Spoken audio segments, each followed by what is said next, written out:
Hello, नमस्कार मेरे प्यारे शेरों, कैसे हो आप सभी? बढ़िया हो? ज़बरदस्त हो? बिंदास तरीके से तैयारी में लगे हो? चलो, आज आपके लिए लेके आए हैं जनरल साइंस के संपूर्ण संपूर्ण रिवीजन। इसमें आपको मैं कराने वाला हूँ टॉप 25 क्वेश्चन। ये सारे क्वेश्चन पी बाई क्यू हैं, ठीक है?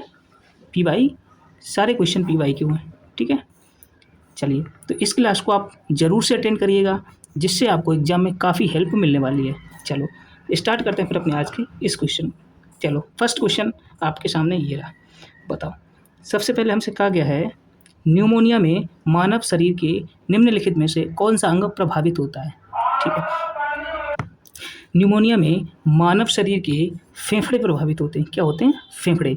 इस रोग में ना हमारे फेफड़े प्रभावित होते हैं। अच्छा, कैसे? इस जैसे ये रोग हमारे फेफड़ों में होता है ना, ठीक है, फेफड़ों में जो छोटी-छोटी वायु की जो थैलियाँ होती हैं, जिन्हें हम लोग एल्वियोली बोलते हैं, उनमें सूजन आ जाती है, ठीक है? और एक लिक्विड फॉर्म में, जिन्हें तरल अवस्था में, जैसे हम लोग ममादनी बोलते हैं, वो भर जाता है, ठीक है? तो क्या प्रभावित होते हैं? हमारे फेफड़े प्रभावित होते हैं इसमें, ठीक है? चलो, बताओ नेक्स्ट क्वेश्चन बताओ। अगर समझ आया, चलो नेक्स्ट बताओ। पानी के अंदर हवा का बुलबुला किस तरह बर्ताव करता है? पानी के अंदर हवा का बुलबुला किस तरह बर्ताव करता है? अच्छा, किस तरह करता है? ये करता है हमारा अवतल लेंस की तरह। किस तरह करता है? अवतल लेंस की तरह। अच्छा, जैसे मान लो आप लोगों ने देखा होगा, पानी को जब बुलबुला बनता है, पानी के अंदर जो हवा का बुलबुला बनता है, इस तरीके से कुछ बुलबुला बन जाता है ना। अच्छा, भले ही इस तरह आपको जो ऊपर उठा हुआ दिखाई देता है उत्तल लेंस की तरह, बट नहीं, लेकिन ये व्यवहार कैसे करता है? अवतल लेंस की तरह, ठीक है? क्योंकि इसकी जो बाहरी सतह होती है ना, पानी के भीतर जो हवा का अपवर्तनांक होता है ना, वो पानी से कम होने के कारण प्रकाश की किरणों को फैला देता है। क्या करता है? प्रकाश की किरणों को फैला देता है। इससे किसकी तरह व्यवहार करता है ये? अवतल लेंस की तरह, ठीक है? समझ आ गया आपको? चलो, नेक्स्ट क्वेश्चन बताओ, इसका क्या आंसर होगा? प्रकाश की गति किस माध्यम में अधिकतम होती है? किस माध्यम में अधिकतम होती है? तो प्रकाश की चाल निर्वात में अधिकतम होती है, ठीक है? अच्छा, आपसे पूछ लिया जाएगा अधिकतम होती कितनी है? तो कितनी होती है? 3 इंटू 10⁸, ठीक है? कितनी होती है? 3 इंटू 10⁸। अच्छा, सबसे ज़्यादा तो किस में होती है? निर्वात में। दूसरे नंबर पे अगर निर्वात नहीं ऑप्शन में देता है तो देगा हमारा वायु, ठीक है? निर्वात के बाद किसकी में? वायु में। सबसे ज़्यादा निर्वात में, फिर वायु में, ठीक है? अगर ऑप्शन में निर्वात नहीं मिलता है तो फिर हम वायु टिक करेंगे, ठीक है? चलो, प्रकाश की जो गति होती है ना, वो हमारे घनत्व पे निर्भर करती है। किस पे निर्भर करती है? घनत्व पे। अच्छा, जितना ही माध्यम सघन होगा, सघन समझते हो? जितना ही, एक तरीके से आप समझ लिए गाढ़ा, जितना ही माध्यम गाढ़ा होगा या सघन होगा, उतनी ही प्रकाश की चाल कैसी होगी? कम होगी। यानी कि हम लोग कह सकते हैं सघन माध्यम में प्रकाश की जो चाल होती है कैसी होती है? कम होती है। जितना माध्यम सघन होगा उतना ही प्रकाश की चाल कम होगी। अच्छा, तो यहाँ से हम लोग एक रिलेशन निकाल सकते हैं, प्रकाश की गति, यहाँ से हम लोग एक रिलेशन निकाल सकते हैं, प्रकाश की गति जो होती है, प्रकाश की गति जो होती है, अनुक्रमानुपाती किसकी होती है? घनत्व के। किसके अनुपाती होती है? घनत्व के, ठीक है? यहाँ से हम लोग ये संबंध निकाल सकते हैं, ठीक है? प्रकाश की गति जो है हमारे घनत्व पर निर्भर करती है, ठीक है? समझ आ गया? ये बी ऑप्शन हमारा राइट आंसर होगा। चलो नेक्स्ट क्वेश्चन बताओ। वह उपकरण जो विद्युत ऊर्जा को यांत्रिक ऊर्जा में परिवर्तित करता है उसे क्या कहते हैं? बताओ, विद्युत ऊर्जा को यांत्रिक ऊर्जा में परिवर्तित करता है उसे क्या कहते हैं? बताओ जल्दी से। इसे हम लोग कहते हैं विद्युत मोटर। क्या कहते हैं? विद्युत मोटर, ठीक है? अच्छा, जैसे हम लोग इसका उल्टा कर देते हैं, मान लो हमसे ये कह दिया जाए, यांत्रिक ऊर्जा को विद्युत ऊर्जा में कौन परिवर्तित करता है? बताओ। अगर हमसे कह दिया जाए, कल को उल्टा भी तो पूछ सकता है, यांत्रिक ऊर्जा को विद्युत ऊर्जा में तो हमारा राइट आंसर क्या हो जाएगा? तो हमारा राइट आंसर हो जाएगा डायनेमो, ठीक है? क्या हो जाएगा? डायनेमो, याद रखना। चलो, इसका आंसर बताओ। एल्यूमिनियम मुख्य रूप से किस खनिज से प्राप्त की जाती है? एल्यूमिनियम किस मुख्य धातु से प्राप्त की जाती है? तो इसका राइट आंसर हो जाएगा बॉक्साइट, ठीक है? एल्यूमिनियम, कल को आपसे क्वेश्चन ये भी पूछा जा सकता है, एल्यूमिनियम किसका एस्क होता है? एल्यूमिनियम बॉक्साइट का, ठीक है? अच्छा, हमसे बॉक्साइट का सूत्र भी तो पूछा जा सकता है, बताओ। बॉक्साइट का सूत्र क्या होगा? Al2 क्या होगा? Al2O3 into 2H2O। ठीक है, ये हो जाएगा हमारा बॉक्साइट का सूत्र। ठीक है, आगे समझ। चलो नेक्स्ट बताओ फिर। यकृत के बाद मानव शरीर की दूसरी सबसे बड़ी ग्रंथि कौन सी है? अच्छा, सबसे बड़ी तो ग्रंथि कौन सी होती है? यकृत। ठीक है, आपसे प्रश्न में ये भी पूछा जा सकता है मानव शरीर की सबसे बड़ी ग्रंथि कौन सी है, तो कौन सा आंसर होगा? तब तो हो जाएगा हमारा यकृत। क्या हो जाएगा? लीवर सही आंसर। अच्छा, हमसे पूछा गया दूसरी सबसे बड़ी ग्रंथि कौन सी है? दूसरी सबसे बड़ी ग्रंथि हमारी होती है अग्नाशय। क्या होती है? अग्नाशय, ये होती है दूसरी सबसे बड़ी ग्रंथि। ठीक है, अच्छा, ये सबसे बड़ी ग्रंथि होती है, इसको हम लोग मिश्रित ग्रंथि भी कहते हैं। क्या बोलते हैं? मिश्रित ग्रंथि भी कहते हैं, क्योंकि ये अंता प्लस वह स्रावी ग्रंथि दोनों से मिलकर बनती है।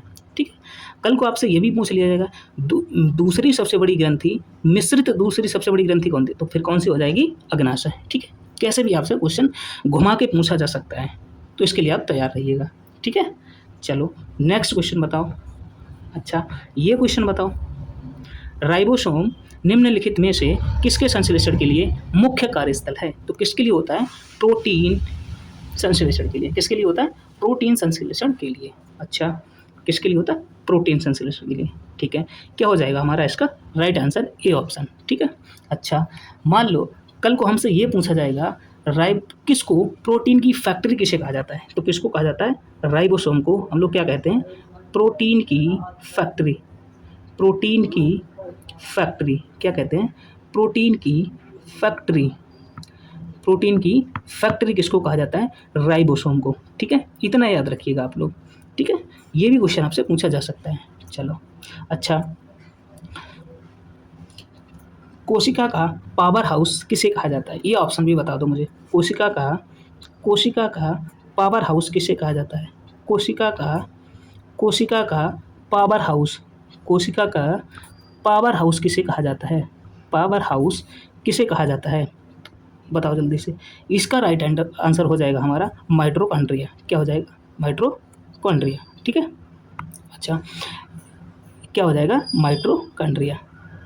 माइटोकॉन्ड्रिया। ठीक है, अच्छा, कल को हमसे ये भी पूछा जा सकता है। अच्छा, आत्महत्या की थैली किसे कहा जाता है? किसे कहा जाता है? आत्महत्या की थैली किसे कहा जा सकता है? तो हम लोग क्या बोलेंगे? लाइसोसोम। लाइसोसोम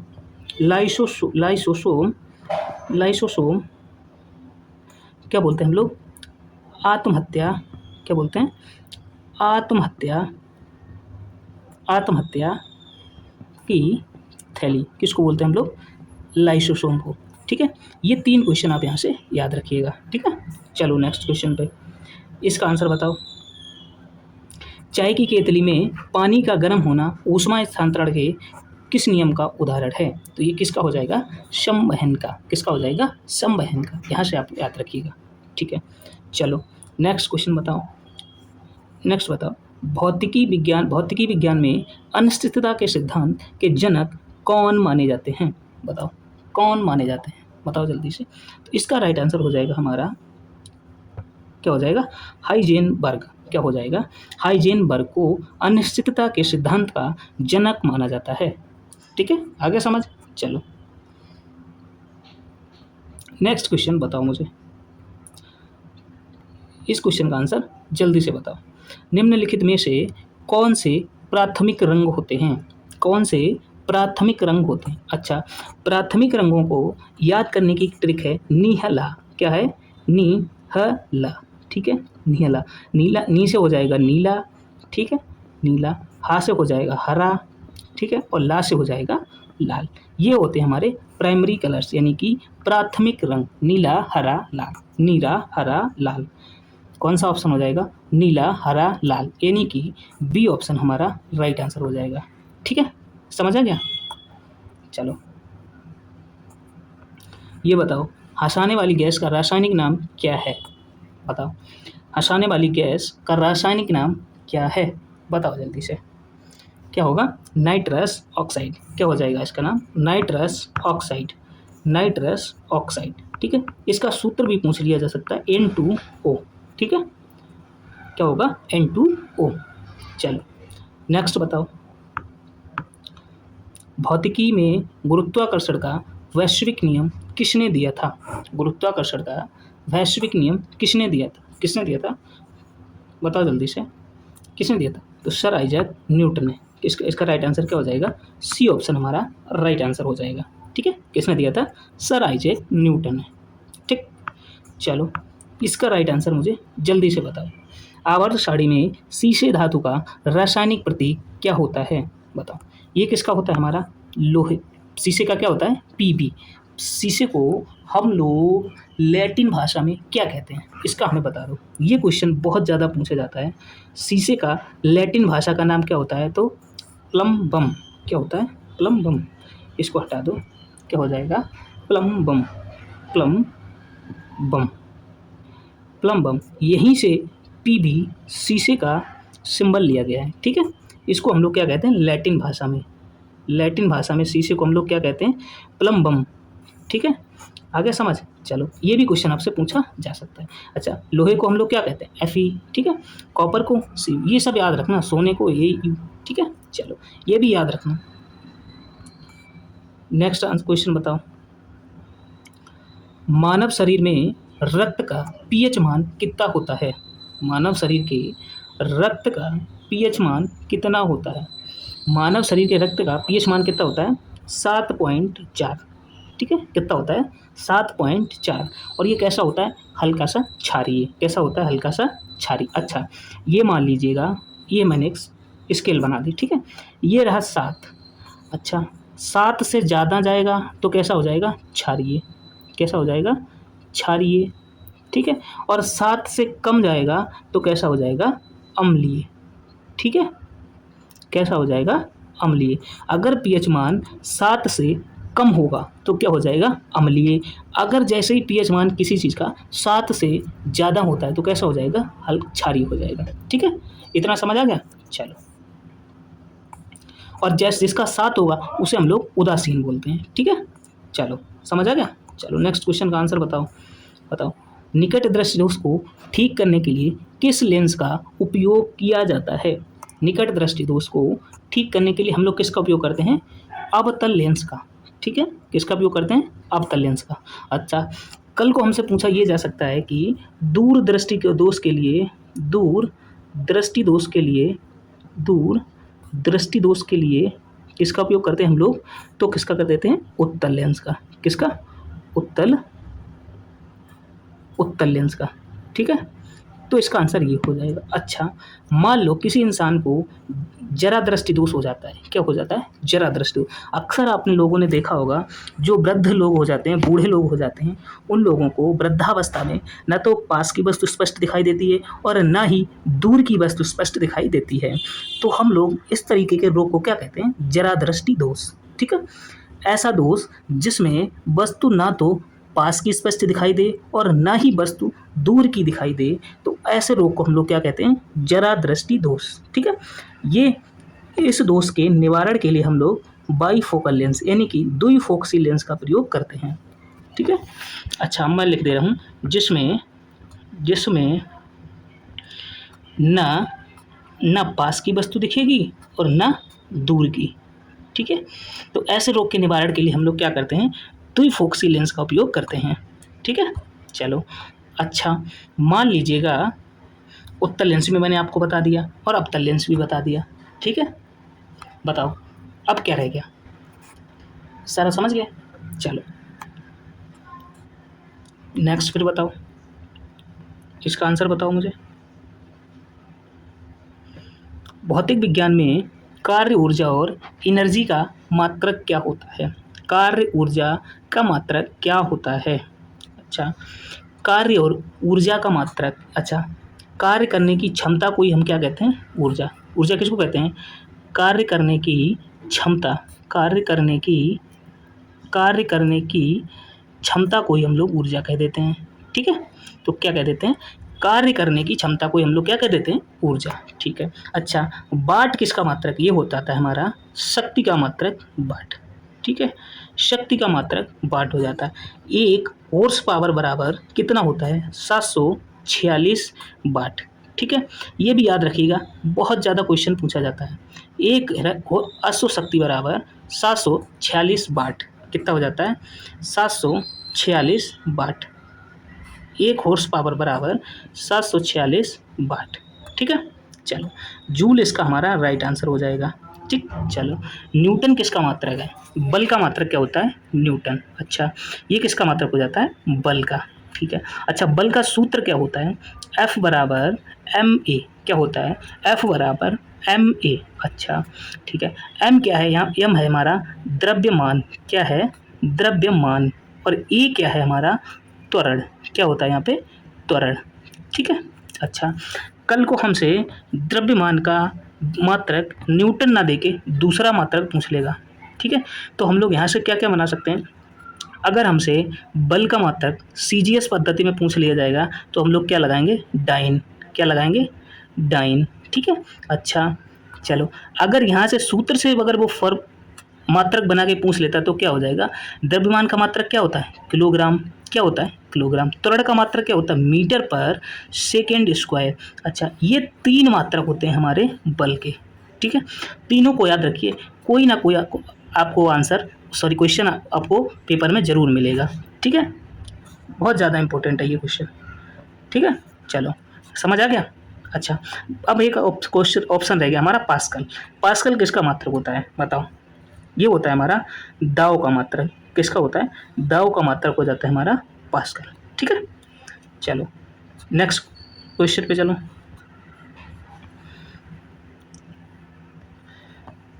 अच्छा, मैं आपको, अगर आपका चैप्टर विटामिन कमज़ोर है तो एक बार प्लीज़ जाके चैनल पे वीडियो पढ़िए, संपूर्ण विटामिन का फुल रिवीजन करवाया हुआ मैंने, उसको बाज कर लीजिएगा, क्योंकि विटामिन से क्वेश्चन आपके एग्जाम में 101% बनने वाला है। ठीक है, इसलिए आप इस क्वेश्चन को स्किप मत करिएगा, इस चैप्टर को स्किप ही मत करिएगा। ठीक है, हर चीज़ मैंने बिल्कुल डिटेल से आपको विटामिन पढ़ाई रखी है और उस पर बेस्ट क्वेश्चन भी करवा रखे हैं। आप प्लीज़ उस क्लास को ज़रूर देख लीजिएगा। ठीक है, चलो वेरी किस विटामिन की कमी के कारण होता है? बताओ। सारे रोग, उनकी कमी, सारे सब चीज़ मैंने पढ़ा रखी है। अच्छा, विटामिन ए। विटामिन ए का रासायनिक नाम क्या होता है? रेटिनॉल। ठीक है, ये दे रखा, याद रखना, विटामिन ए का रासायनिक नाम क्या होता है? रेटिनॉल। ठीक है, अच्छा विटामिन ए की कमी से होने वाला रोग कौन सा होता है? रतौंधी। क्या होता है? रतौंधी। ये भी पूछा जा सकता है। चलो अच्छा, इसका राइट आंसर तो हो जाएगा हमारा बी ऑप्शन, हमारा राइट आंसर हो जाएगा। ठीक है, चलो विटामिन सी। विटामिन सी का रासायनिक नाम क्या होता है? Ascorbic acid. ये भी याद रखिएगा, क्या होता है? Ascorbic acid. ठीक है, ठीक है, याद रखिएगा। ठीक है, अच्छा विटामिन सी की कमी से होने वाला रोग कौन सा है? बताओ जल्दी से बताओ। विटामिन डी का रासायनिक नाम क्या होता है? कैल्सीफेरॉल। क्या होता है? कैल्सीफेरॉल। अच्छा, विटामिन डी की कमी से कौन सा रोग होता है? चलो अब इसको देखिए, विटामिन सी की कमी से हमारा रोग होता है स्कर्वी। क्या होता है? स्कर्वी। विटामिन सी की कमी से हमारा रोग हो जाता है स्कर्वी। ठीक है, विटामिन सी की कमी से क्या होता है? स्कर्वी रोग। क्या हो जाता है? स्कर्वी रोग। स्कर्वी। ठीक है, चलो अच्छा, विटामिन हमसे ये भी पूछा जा सकता है, विटामिन सी का सबसे ज़्यादा कौन सा सोर्स बहुत ज़्यादा इंपॉर्टेंट होता है, यानी कि सबसे ज़्यादा उपयोग में आने वाला विटामिन सी का कौन सा सोर्स होता है? तो हम उसमें आंसर लगाएंगे आंवला। ठीक है, क्या लगाएंगे? आंवला। सबसे ज़्यादा उपयोग होने वाला आंवला सबसे ज़्यादा उपयोगी होता है। ठीक है, ये क्वेश्चन समझ में आ गया। अच्छा, अब हम लोग बात कर लेते हैं विटामिन डी की। विटामिन डी का रासायनिक नाम पूछा जा सकता है। विटामिन डी का रासायनिक नाम होता है हमारा कैल्सीफेरॉल। क्या होता है? कैल्सीफेरॉल। अच्छा, एक सेकेंड रुको।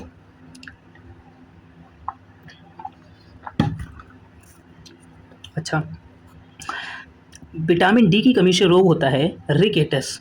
क्या होता है? रिकेटस, जिसे हम लोग सूखा रोग भी कह देते हैं। क्या कह देते हैं? सूखा रोग। ठीक है, चलो अच्छा, विटामिन डी को हम लोग सनशाइन विटामिन भी कहते हैं। क्या कहते हैं? सनशाइन विटामिन भी कहते हैं। चलो अच्छा, क्या कहते हैं इसको हम लोग? Sunshine vitamin. सनशाइन। ये विटामिन डी जो हमें सूर्य के प्रकाश से प्राप्त होती है। विटामिन डी हमें कहाँ से मिलती है? सूर्य के प्रकाश से। ठीक है। अच्छा, एक क्वेश्चन ये है, हमसे ये पूछा जा सकता है कि हम लोग ब्यूटी विटामिन के नाम से कौन सी विटामिन को जानते हैं? किसको जानते हैं? ऐसी कौन सी विटामिन है जिसे हम लोग ब्यूटी विटामिन के नाम से जानते हैं? तो कौन सी हो जाएगी? Vitamin E. कौन सी हो जाएगी? Vitamin E. विटामिन ई को हम लोग ब्यूटी विटामिन के नाम से जानते हैं। क्या नाम से जानते हैं? ब्यूटी विटामिन के नाम से। ब्यूटी विटामिन के नाम से। ठीक है। अच्छा, चलो समझ आ गया। चलो, अच्छा, एक और क्वेश्चन हमें बता दो, रक्त का थक्का जमने के लिए कौन सी विटामिन उपयोगी होती है? बताओ कौन सी होती है? तो क्या हो जाएगा हमारा? विटामिन के। कौन सा हो जाएगा? विटामिन के। रक्त के थक्का के लिए कौन सी होती है? विटामिन के। अच्छा, एक क्वेश्चन हमसे ये पूछा जा सकता है, किस विटामिन में कोबाल्ट धातु पाई जाती है? बताओ बताओ। विटामिन क्या हो जाएगा? चलो एक नेक्स्ट स्लाइड पे बताते हैं। कोबाल्ट धातु, कोबाल्ट धातु किसमें पाई जाती है? विटामिन B12 में। विटामिन B12 में। ठीक है। तो ये हो जाएगा हमारा राइट आंसर। ठीक, चलो आई होप आपको बढ़िया से समझ आ गया होगा। चलो नेक्स्ट क्वेश्चन हमारा ये रहा, आधुनिक आवर्त सारणी का जनक किसे कहा जाता है? आधुनिक आवर्त सारणी का जनक किसे कहा जाता है? किसे कहा जाता है? तो हमारा इसका राइट आंसर हो जाएगा हेनरी मोजले। क्या हो जाएगा? हेनरी मोजले हमारा राइट आंसर हो जाएगा। ठीक है। इन्होंने अपनी जब पीरियोडिक टेबल बना रहे थे तो इन्होंने अपनी सारणी जब बना रहे थे उसका आधार क्या रखा था? एक बार ये बताओ, इनकी टेबल बनाने का आधार क्या था? बताओ जल्दी। क्वेश्चन पेपर में हमसे ये पूछ लिया जा सकता है, आधुनिक आवर्त सारणी का आधार क्या था? किस आधार पे इन्होंने तत्वों को रखा था? किस आधार पे रखा था? तो परमाणु क्रमांक के आधार पर। किसके आधार पर रखा था? तो परमाणु क्रमांक के आधार पर इन्होंने रखा हुआ था। ठीक है। तो ये पॉइंट और आप याद रखेंगे। ठीक है, रखेंगे ना? चलो समझ आ रहा है। चलो, अगर आपको वीडियो पसंद आ रही है तो चैनल को सब्सक्राइब करके एक बार वीडियो को लाइक कर दो और चैनल को सब्सक्राइब जरूर कर दो। ठीक है। चलो ये क्वेश्चन बताओ,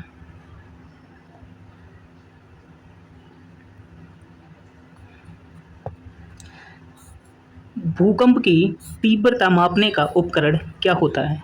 भूकंप की तीव्रता को हम लोग किससे मापते हैं? किससे मापते हैं? बताओ जल्दी से। क्या हो जाएगा इसका आंसर? लेक्टोमीटर, सिस्मोग्राफ, बैरोमीटर या फिर थर्मामीटर?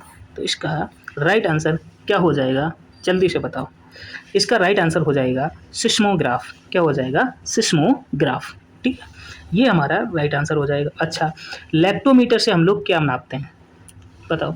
हम लोग लेक्टोमीटर से दूध की शुद्धता एवं घनत्व का मापन करते हैं। किससे करते हैं हम लोग? लेक्टोमीटर से। ठीक, जैसे मान लीजिएगा कि आपने दूध में कितना पानी मिलाया, कितना पानी है, ये सब उसकी शुद्धता, कितना शुद्ध दूध है, ये सब मापने के लिए हम लोग किसका प्रयोग करते हैं? लेक्टोमीटर का। ठीक है, समझ आ गया। चलो अच्छा, तापमान मापने के लिए हम किसका प्रयोग करते हैं? थर्मामीटर का। तो आपको पता ही होगा, तापमान मापने के लिए थर्मामीटर का प्रयोग करते हैं। अच्छा, दाब मापने के लिए हम लोग किसका प्रयोग करते हैं? वायुमंडलीय दाब नापने के लिए हम किसका प्रयोग करते हैं? तो बैरोमीटर का। ठीक है, ये हो जाएगा हमारा दाब नापने के लिए। वायुमंडलीय दाब नापने के लिए हम लोग किसका प्रयोग करते हैं? तो बैरोमीटर हमारा राइट आंसर हो जाएगा। ठीक है, समझ आ रहा है। चलो एक बार चैनल को सब्सक्राइब करके वीडियो को लाइक ज़रूर कर दो।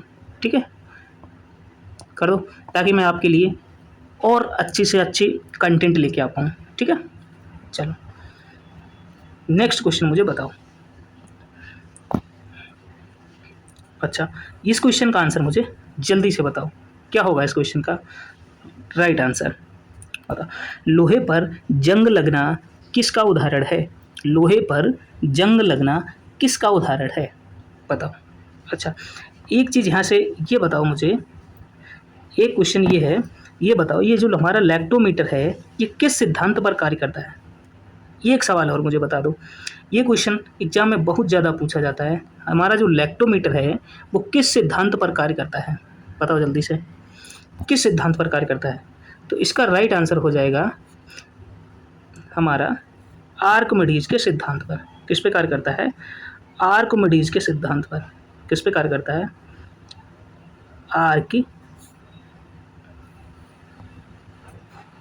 आर्किमिडीज के सिद्धांत पर। किस पे कार्य करता है? तो आर्किमिडीज के सिद्धांत पर। जो लैक्टोमीटर हमारा होता है किस पे कार्य करता है? तो आर्किमिडीज के सिद्धांत पर कार्य करता है। आर्किमिडीज, एक सेकेंड, किस पे कार्य करता है? तो आर्किमिडीज के सिद्धांत पे कार्य करता है हमारा लैक्टोमीटर। ठीक है, चलो ये मैंने आपको सारे जितने भी क्वेश्चन बनने वाले थे सारे समझा दिए। ठीक है, चल अब बताओ इसका क्वेश्चन, लोहे पर जंग लगना निम्नलिखित में से किसका उदाहरण है? भौतिक परिवर्तन का, रासायनिक परिवर्तन का, या विद्युत अपघटन का, या फिर इनमें से कोई नहीं? बताओ जल्दी से। अच्छा, भौतिक परिवर्तन, अच्छा सॉरी, लोहे पर जंग लगना, भौतिक परिवर्तन और रासायनिक परिवर्तन, ये होता क्या है? सबसे पहले हम लोग ये समझ लेते हैं कि भौतिक परिवर्तन और रासायनिक परिवर्तन होता क्या है, बताओ जल्दी से। अच्छा, आपको हम ये बता दे रहे हैं, जैसे भौतिक परिवर्तन में कोई नई चीज़ नहीं बनती है, ठीक है, कोई नया उत्पाद नहीं बनेगा, नया उत्पाद नहीं बनेगा, ठीक है। और रासायनिक परिवर्तन में एक नया उत्पाद बनता है, नया उत्पाद बन जाता है। जैसे मान लो मैं आपको एक एग्जांपल देके समझा रहे हैं। आपने क्या करा, शाम को बोतल भर के पानी से और फ्रिज में रख दी। अच्छा, जैसे आपने उसको सुबह देखा तो उस बोतल में बर्फ़ जम गई। क्या जम गई? बर्फ़, ठीक है। अब आप ऐसा भी तो कर सकते हो, उस बर्फ़ से पानी बना सकते हो कि नहीं बना सकते हो? बताओ, बना सकते हो ना, ठीक है। जैसे आप बर्फ़ से पानी बना सकते हो और पानी से बर्फ़ बना सकते हो ना। तो इस परिवर्तन को हम लोग कहेंगे भौतिक परिवर्तन, जिसमें कोई नया पदार्थ ना बने। जैसे ही आपसे कोई भी एग्जाम्पल देके बोला जाए तो आप सबसे पहले ये देख लेंगे कि अगर इस उत्पाद को हम लोग किसी में बदलेंगे तो नया उत्पाद बनेगा कि नहीं बनेगा। अगर नहीं बनेगा तो भौतिक परिवर्तन, और बन जाएगा तो रासायनिक परिवर्तन। अच्छा, जैसे हम लोग बात कर लेते हैं दूध का जमना, ये कैसा परिवर्तन होगा? तो दूध का जमना, जैसे मान लो आपने शाम को दूध जमने के लिए रख दिया और सुबह बन गया दही बन गया ना। अच्छा, जैसे दूध से दही बनेगा तो ये हमारा हो जाएगा रासायनिक परिवर्तन, क्योंकि उत्पाद चेंज हो गए। अब आप दही से दूध नहीं बना सकते हो ना। अच्छा, ये हुआ हमारा रासायनिक परिवर्तन। और एग्जाम्पल देखिए, अच्छा, लोहे पर जंग लगना एक रासायनिक परिवर्तन का उदाहरण है। किसका उदाहरण है? रासायनिक परिवर्तन। इसका आंसर होगा हमारा बी ऑप्शन, ठीक है। कैसे? जैसे मान लो आपने एक लोहे की छड़ ली और उसको नमी में ऑक्सीजन की उपस्थिति में छोड़ दिया। जैसे ही लोहे की छड़ ऑक्सीजन से अभिक्रिया करेगी तो उस अपने ऊपर फेरिक ऑक्साइड की एक परत जमा लेगी। किसकी जमा लेगी? फेरिक ऑक्साइड की, ठीक है। जिसके ऊपर एक नई परत जम जाएगी, और नई परत जैसे ही जमेगी तो एक नई अलग परत में चेंज हो जाएगी। तो ये हमारा हो जाएगा रासायनिक परिवर्तन, ठीक है। और सबसे ज़्यादा पूछे जाने वाला एक एग्जाम्पल मैं आपको बता रहा हूँ, ये सुनिएगा। मोमबत्ती का जलना भौतिक परिवर्तन का उदाहरण है या फिर रासायनिक परिवर्तन का? बताओ जल्दी से। नेक्स्ट स्लाइड पे बताओ मुझे। मोमबत्ती का जलना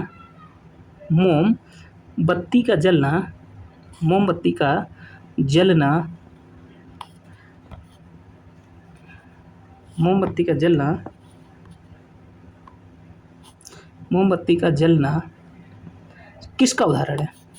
बताओ, भौतिक या रासायनिक? भौतिक या फिर रासायनिक, बताओ। अच्छा, तो ये हो जाएगा हमारा भौतिक प्लस रासायनिक दोनों।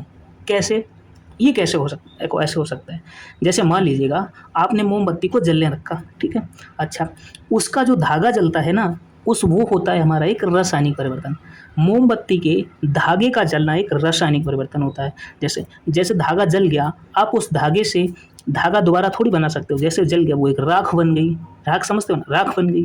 धागा जल के राख बन गया तो वो राख से आप धागा नहीं बना सकते हो। तो धागे का जलना एक रासायनिक परिवर्तन है, और मोमबत्ती का जलना वो एक भौतिक परिवर्तन है। जैसे आप मोमबत्ती को जलाते हो तो पिघल के इकट्ठा हो जाता है ना, और उसको आप दोबारा से मोमबत्ती बना सकते हो कि नहीं बना सकते? हाँ, तो ये अगर आपसे पूछा जाएगा मोमबत्ती में धागे का जलना कैसा हो जाएगा? भौतिक परिवर्तन। अगर मोमबत्ती का जलना तो भौतिक परिवर्तन, सॉरी, हाँ ठीक है। धागे का जलना हो जाएगा रासायनिक परिवर्तन, धागे का जलना होगा रासायनिक परिवर्तन, ठीक है, और मोमबत्ती का जलना होगा भौतिक परिवर्तन। आ गया समझ? चलो ठीक है, अब कॉन्सेप्ट आपके क्लियर हो गए होंगे, यहाँ से आपका क्वेश्चन अब स्किप नहीं होगा, ठीक है। चलो, ये था हमारा आज का क्लास, ये थी हमारी आज की संपूर्ण क्लास, ठीक है। अच्छा, आशा करता हूँ आपको ये वीडियो पसंद आई होगी, बहुत ज़्यादा आपने इसका आनंद लिया होगा। अगर आपको वीडियो पसंद आई, क्लास में आनंद आया, तो एक बार चैनल को सब्सक्राइब करके बेल आइकन प्रेस कर दीजिएगा। फिर मिलते हैं आपको नेक्स्ट वीडियो में, तब तक के लिए जय हिंद, जय भारत।